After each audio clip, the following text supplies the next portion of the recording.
के बारे में कोई जानकारी है भी तो फिर एफपीओ की क्या जरूरत है? दिमाग में आएगा ना, फिर हम लोग कर ही रहे हैं, सब तो हो ही रहा है। और ऐसा थोड़ा है कि एफपीओ जब नहीं था तो बकरी पाला नहीं होता था, ऐसा तो कुछ है नहीं। चावल भी कारोबार नहीं होता था, खेती बाड़ी नहीं होती थी, ऐसा कुछ नहीं है, सब पहले से हो ही रहा है। तो फिर एफपीओ की आवश्यकता क्यों है? आपके दिमाग में कई बात आई है कि सर क्यों इसका चक्कर पड़े हैं, सर आए हुए हैं, मीटिंग हो रही है, सिखाया जा रहा है, वो डीडीएम है, लंबी चौड़ी बातें हो रही हैं, एफपीओ क्यों? और आगे विकास के लिए, आगे विकास के लिए सर कुछ भी चीजों के लिए ना हमें बार-बार जगह-जगह भटकना ना पड़े। हाँ। जैसे एक मार्ट होता है और एक शॉप होता है, अलग-अलग पर्टिकुलर शॉप होती है, तो उसके किसी भी चीज में सुई लेना है तो कोई पर्टिकुलर शॉप पे जाना पड़ेगा। और एक मार्ट होता है तो उसके अंदर सुई भी मिलेगा, राशन सामान भी मिलेगा, कपड़े भी मिलेंगे, तो एक ही जगह सब पर गुटबंद हो जाएगा। इसलिए एफपीओ की जरूरत है इन सब चीजों के लिए। एफपीओ की जरूरत है। सबसे बड़ी बात यह है कि जो हम अलग अलग डिफरेंट टाइप के एफपीओ हो सकते हैं। वैसे आपका गुटरी का है, कोई डेयरी का भी होगा, कोई मशरूम का हो सकता है, कोई दूसरी चीज का हो सकता है। सबके लिए जितने जो सबका उद्देश्य का कुछ ना कुछ क्या है, प्रोडक्शन करते हैं। प्रोडक्शन कुछ ना कुछ कर रहे हैं, कोई दूध का कर रहा है, कोई मीट का कर रहा है, कोई मशरूम का कर रहा है, कोई बर्मी का कर रहा है, कोई कुछ कर रहा है। तो जो उत्पादन काम जो करते हैं, उत्पादन वाला काम, वो काम के लिए आपको बहुत सारे वो चाहे इक्विपमेंट हो सकता है, वो संसाधन विभिन्न प्रकार के हो सकते हैं, वो यंत्र हो सकते हैं, वो सेवाएं हो सकती है जिसकी जरूरत पड़ेगी। तो आप इसके पहले जो वीडियो अभी देख रहे थे, इसके बारे में कभी इस योजना के बारे में कभी सुने थे? नाम सुने थे क्या? सर बकरी योजना तो सुने थे, लेकिन जानकारी इस तरह की नहीं थी इस तरह की जानकारी था। उन्होंने बोला कि बकरी ले सकते हो, हाँ। लेके चले जाओ और वो कुछ पालो वगैरह तो करना है करो। है गली में मतलब ब्रदर ही है, उनका पूरा एक टापू है, उस पे सारा कुछ वो करते हैं। जैसे मत्स्य हो गया, आपको बकरी का हो गया, गाय का हो गया, हाँ सुअर तक का है, टापू खरीद के रखे हैं। मतलब आपने कहीं सुना था कि काम हो रहा है, लेकिन एक्चुअली होता क्या है, कैसे होता है, जानकारी नहीं थी। तो एफपीओ के माध्यम से क्या होगा, आपको इसी बारे में जानकारी मिलेगी कि हमको ये जरूरत है, तो आपको इस तरह की योजना है, इसके लिए यहाँ अप्लाई कर सकते हैं, ये डॉक्यूमेंट लगेगा, योजना का नाम फलाना है, क्लियर हो गया है। तो एफपीओ से आपको ये फायदा है कि हमें जो भी आवश्यकता पड़ेगी, जैसे आपको कैसे बता रहे थे कि आपको जरूरत पड़ेगी, जैसे खेती के बारे में बोल रहे थे, कृषि यंत्रों की जरूरत है, सिंचाई की या फिर जुताई की या फिर निकौनी की, गुड़ाई की, तमाम तरह की चीज़ की जरूरत है। उसके लिए कैसे आपको कृषि यंत्र बैंक की बात कर रहे थे। यानी हम जो भी काम उत्पादक संबंधी, उत्पादन करने संबंधी जो भी सेवाओं की, उपकरणों की सहायता की जरूरत है, इस सारे सुविधा और सहजता से मिल सकती है, आसानी से मिल सकती है और बिल्कुल किफ़ायती दर पर मिल सकती है। तो ये आपको एफपीओ से, इसीलिए हम एफपीओ से जुड़ते हैं कि ये सेवाएं हमें मिल सके। पहला आपको फायदा हुआ, ये चीज़ आपको अकेले नहीं मिलती। जैसे आप जैसे बात करते, जैसे आपको थोड़ा बहुत जानकारी तो थी, लेकिन आप सटीक जानकारी आपको नहीं हो पा रही थी। थोड़ा बहुत आप सुने थे कि वो करते हैं, लेकिन क्या करते हैं, आगे कैसे बढ़ना, आपको जानकारी नहीं थी। दूसरी चीज़ ये कि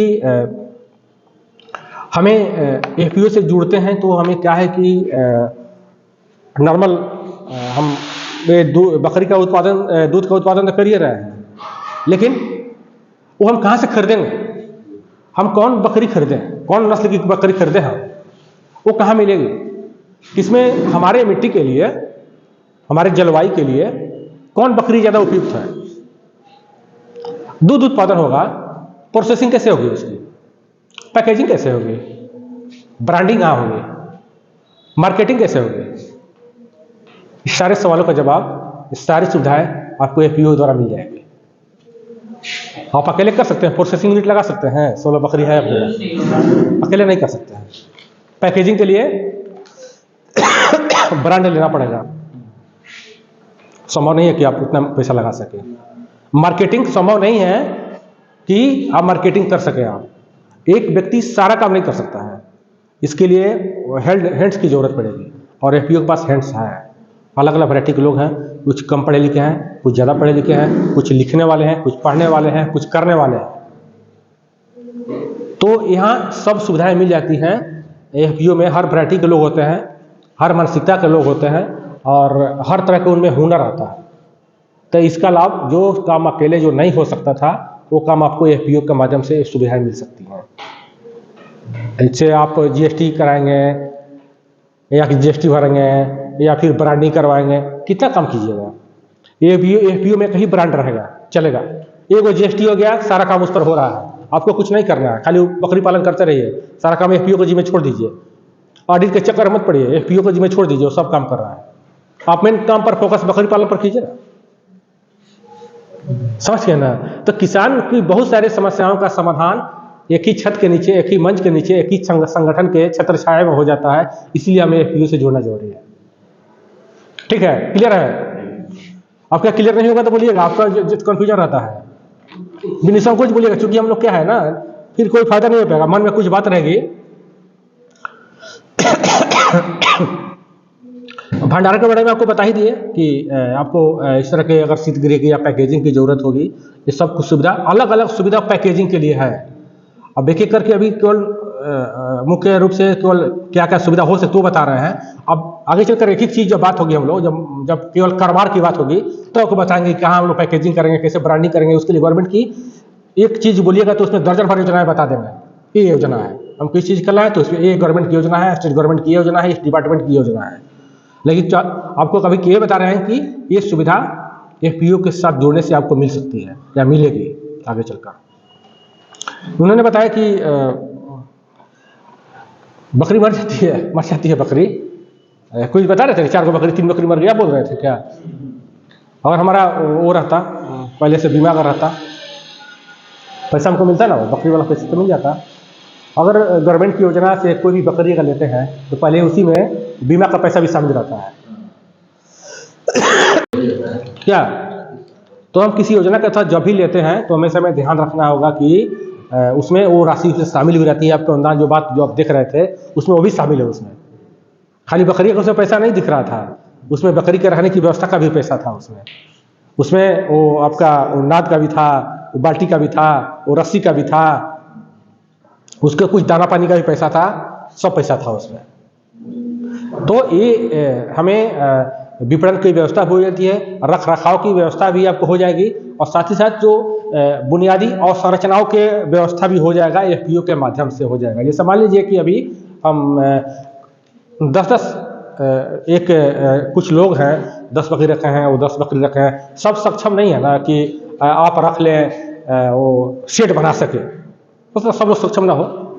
हमारे FPO में 100 लोग हैं, 200 लोग हैं। योजना है गवर्नमेंट की, DRDA देखती है, आप याद होगा आपको, मनरेगा की योजना है जिसमें शेड बनता है। हमने निदेशक मंडल ने मीटिंग में पास किया कि सर योजना हमारे FPO चलता है, यहाँ पर इतने बकरी पालन करने वाले लोग हैं, हमारे यहाँ एक शेड बनवा दिया जाए। सर बहुत से FPO को बोले बना हुआ है, आप भी पालन कर सकते हैं, अकेले जाएगा तो कोई बात नहीं सुनेगा। और जैसा ही आप कोई बोलेगा ना कि कौन है, कार्ड दिखाइए, FPO से है, पुराना FPO से है, कितने किसान है सर, 500 किसान है। अकेले जाइएगा ना तो आपका बात का कोई वजन नहीं मिलेगा। जैसे जाने कि FPO से 500 किसान है तो आपका बात का वजन 500 गुना बढ़ जाएगा, आपकी बात में वजन बढ़ जाएगा। आपकी कोई भी बात सुनेगा, चाहे अधिकारी हो चाहे कोई पॉलिटिकल पार्टी के नेता हो, उसका सबका दोनों का अलग अलग दिमाग रहेगा। आप बोलिए कि कीजिए सर, बोले भाई नहीं करेंगे, कल हंगामा कर देगा सब, कार्यालय में आकर नेता का सोचेगा भाई एक अच्छा वोट बैंक है, इसका बात मानो चलो पर भी करते हैं, इनको फ़ोन कर देते हैं, भाई इनका थोड़ा देख लीजिएगा क्या। तो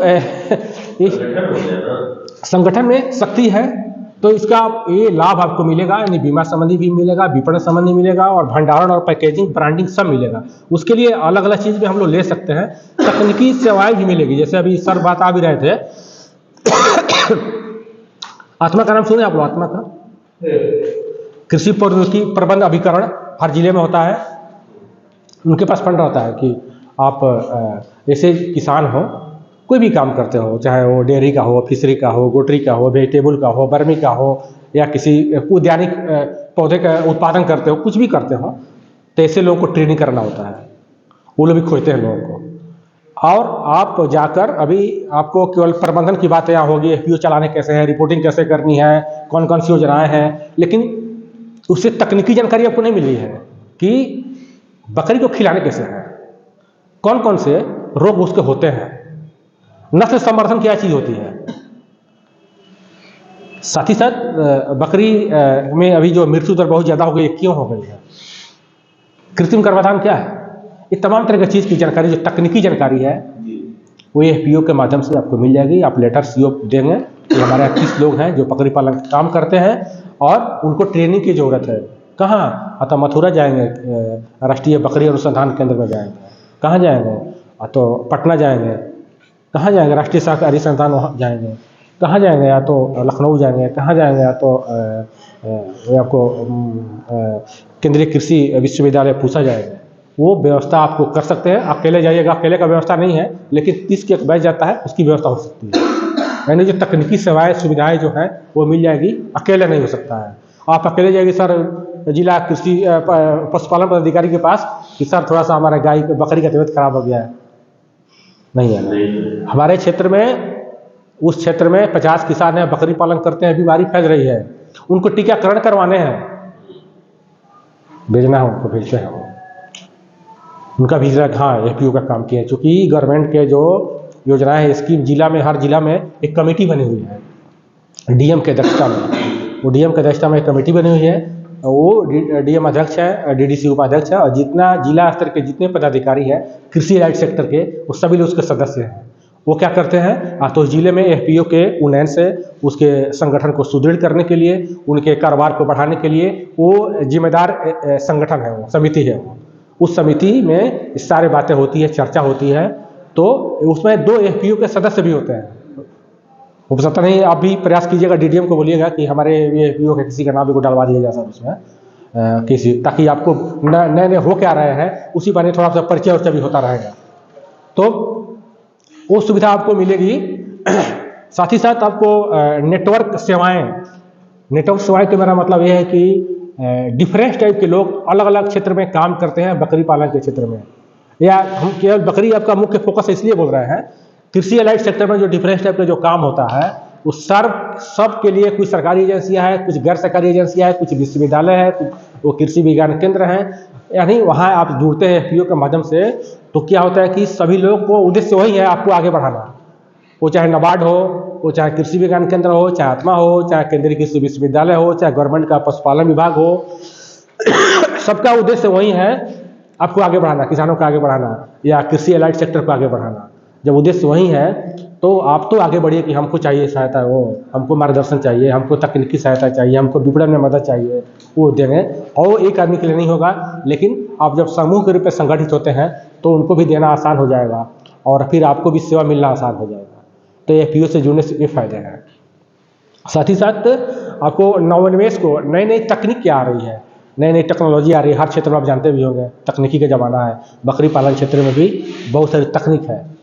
तो नई नई टेक्नोलॉजी के साथ हम वैज्ञानिक तरीके से व्यावसायिक स्तर पर बकरी पालन अगर करते हैं तो नई नई जो टेक्नोलॉजी के बारे में आपको जानकारी मिलेगी FPO के माध्यम से। आप संगठित हैं तब, आप संगठित हैं तभी हम आए हुए हैं और आपकी योजना के बारे में जानकारी मिली।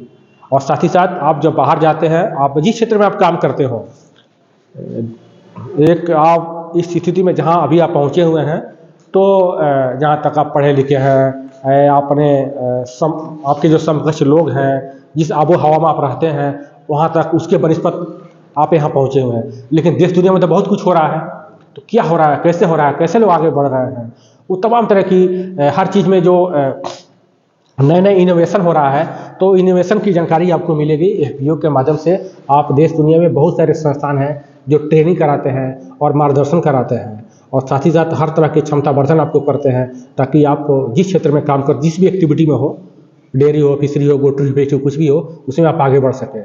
और तरह तरह के संस्थान हैं, उससे आपकी मदद मिल जाएगी FPO के माध्यम से संगठित हो रहे हैं। तो अकेले नहीं मिल सकती, संभव नहीं है।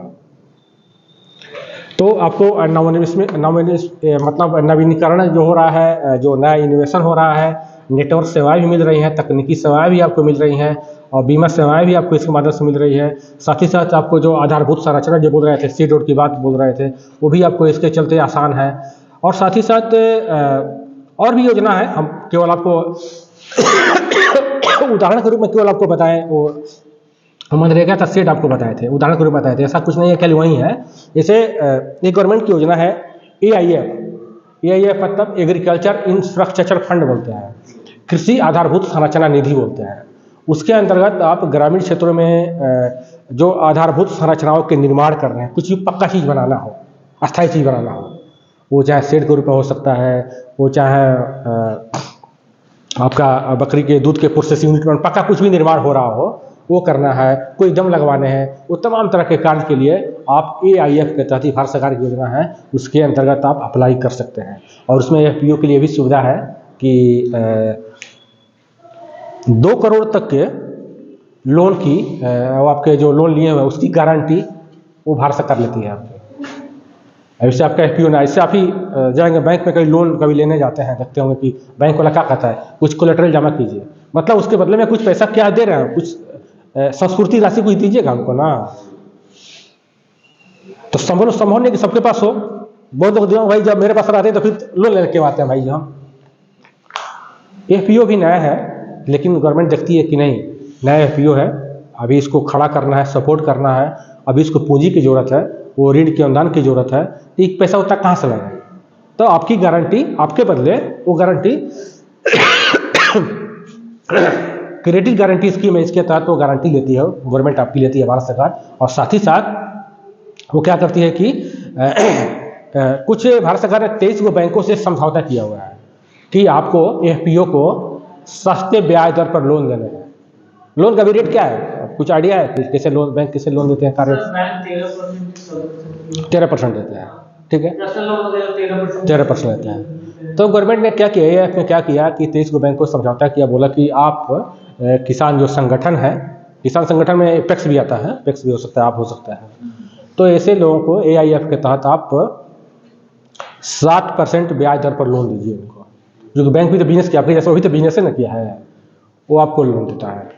तो काफ़ी कम हो गया, लगभग आधा हो गया, फिर भी गवर्नमेंट को लगा कि नहीं 7% भी ज़्यादा FPO नया है, तो आपके जो इंटरेस्ट आएगा 7%, उसका 3% जो उस आपकी लोन इंटरेस्ट की भरपाई गवर्नमेंट ही करेगी, भारत सरकार करेगी। तो आपको कितना पड़ गया? 4% पड़ गया, काफ़ी कम हो गया। अभी नाबार्ड क्या करती है कि अभी चूंकि FPO देश में कम है, तो जो पैक्स है उनको क्या करती है कि 3% अपने ओर से भी देती है कि हम दे देंगे 3% आपके, तो उसके 1% पड़ जाता है। कुछ स्टेट गवर्नमेंट भी क्या करती है कि वो भी 3% बांध कर लेती है, हम दे देंगे, उसके FPO के बदले हम दे देते हैं, बहुत कम पर पड़ जाएगा, 1% कोई बहुत ज़्यादा नहीं हो। यानी गवर्नमेंट के बहुत सारे सहयोग हैं, वो अकेले संभव नहीं है, लेकिन FPO के माध्यम से संगठित होते हैं तो तमाम तरह की सुविधाओं का लाभ ले सकते हैं। और आप तो पता है कि हम जो प्लान करते हैं, अभी जो DDM साहब आए थे, आपको LDM साहब आए थे, प्लान कर रहे थे कि प्लान बनाना है, ऐसे करना है, उससे आगे बढ़िएगा। यानी हम लोग क्या करते हैं यहाँ पर, क्या होता है इससे देश में आप देखे होंगे कि बजट बनता है 1 साल का, 5 साल का, प्लानिंग कैसे होती है। तो FPO भी जब आगे बढ़ते हैं, अपना प्लान करते हैं, तो रोड मैप बनाते हैं, अगले 3 साल में हम क्या करने वाले हैं, अभी कहाँ हैं, अगले 3 साल में हम कहाँ जाने वाले हैं, एक रोड मैप बनाकर ही काम किए जाते हैं। अकेले कभी रोड मैप बनाते हैं क्या, कुछ करते हैं क्या? बकरी पालन कभी किए हैं कि इस साल इतना बकरी हो जाएगी, इतना लाभ कमाएंगे, अगले महीना में इतना हो जाएगा, कभी किए हैं, सोचे हैं कभी? कोई प्लान किया है कि वो लिख कर कुछ रख डायरी में रखे हुए हैं कि इस महीना का इतना हमारा आय हुआ, इतना व्यय हुआ, अगले महीना में इस तरह का स्थिति हो जाएगी, ये समस्या आएंगी, जैसे समाधान, कभी रोड मैप कभी बनाया है, मतलब प्लान बनाया है, जैसे गवर्नमेंट बनाती है 5 वर्षीय योजना जैसा बनता है, प्लान तो बनता है कि अभी इतने की पूंजी हम ले रहे हैं। नहीं, आपने कभी पर्सनल कुछ, इससे नॉर्मल आप नहीं समझ पा रहे हैं, एक खेत में खेती बाड़ी सब लोग करते हैं, आप लोग खेती बाड़ी करते हैं, ऐसे समझिए एक किसान, आप खेती बाड़ी करते हैं, तो कभी इस साल आपको धान बोना है या गेहूं बोए हुए हैं, कभी लिख कर रखें कि जुताई में इतना खर्च हो गया, बीज में इतना खर्च, खाद में इतना खर्च, सिंचाई में इतना खर्च, हार्वेस्टिंग में इतना खर्च, मेरे घर तक आने में हिसाब किताब इतना लागत हुआ और इतना हमें फायदा हुआ, इस साल का हमारा लाभांश है। कई प्लान करते हैं खेत में, आमतौर पर किसान करते हैं क्या ऐसा?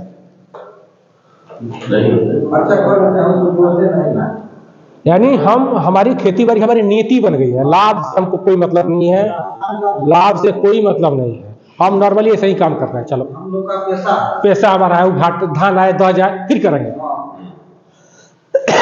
फिर करेंगे, खेती किए, सुखाड़ पड़ गया, फिर अगले साल करेंगे, हमको कोई मतलब नहीं है कि आएगा नहीं आएगा, कोई मतलब नहीं है, हमारी नियति है वो, हमको लाभ से कोई मतलब नहीं है। गवर्नमेंट की क्या सोच है ये बताइए?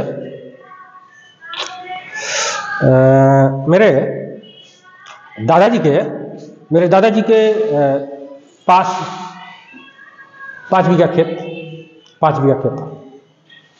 मेरे पिताजी 3 भाई हुए, खेत का क्या हुआ, बंटवारा हो गया, खेत कम हो गया।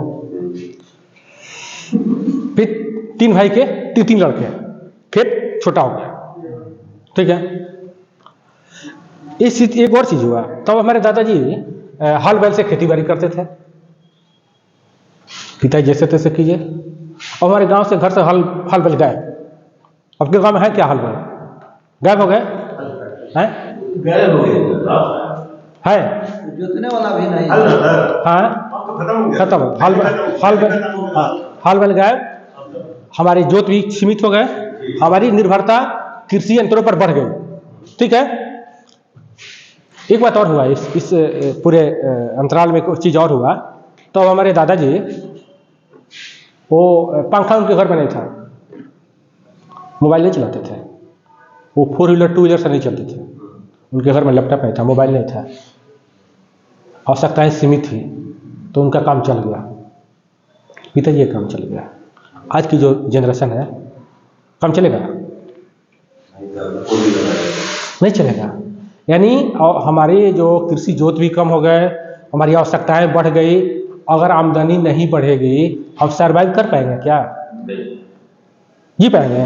बच्चों का पढ़ाई लिखाई नहीं जी पाएंगे। तो एक लड़का, शादी हो गई है आपकी?